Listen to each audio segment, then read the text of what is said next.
What she said struck home. My last two relationships had indeed degenerated into power struggle. In both situations, we had found ourselves in a conflict of agendas. The pace had been too fast. We had too little time to coordinate our different ideas about what to do, where to go, what interests to pursue. In the end, the issue of who would lead, who would determine the direction of the day, had become an irresolvable difficulty.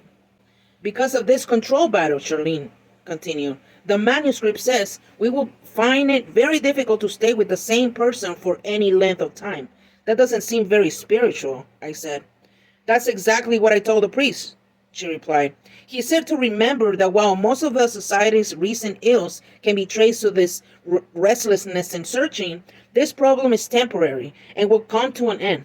We're finally becoming conscious of what we're actually looking for, of what this other, more fulfilling experience really is. When we grasp it fully, we'll have attained the first insight. Our dinner arrived, so we paused for several minutes as the waiter poured more wine and to taste each other's food. When she reached across the table to take a bite of salmon from my plate, Charlene wrinkled her nose and giggled. I realized how easy it was to be with her. Okay, I said, what is this experience we're looking for? What is the first insight? She hesitated, as though unsure how to begin. This is hard to explain, she said, but the priest put it this way. He said the first insight occurs when we become conscious of the coincidences in our lives.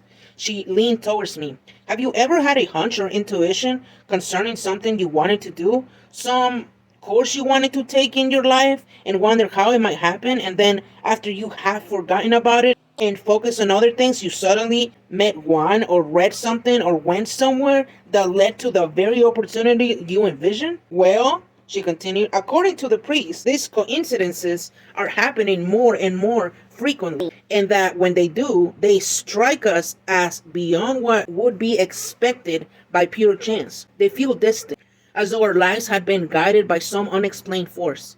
The experience induces a feeling of mystery and excitement, and as a result, we feel more alive. The priest told me that this is the experience that we've glimpsed and that we're now trying to manifest all the time. More people every day are convinced that this mysterious movement is real and that it means something. That something is going on beneath everyday life. This awareness is the first insight.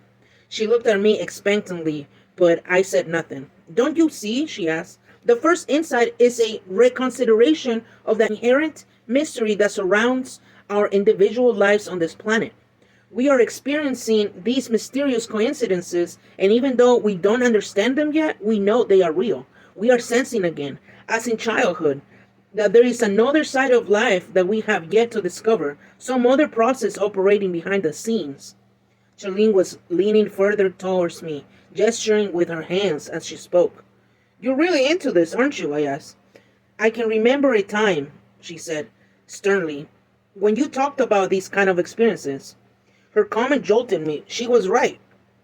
There had been a period in my life when I had indeed experienced such coincidences and had even tried to understand them psychologically. Somewhere along the way, my view had changed. I had begun to regard such perceptions as immature and unrealistic for some reason, and I had stopped even noticing.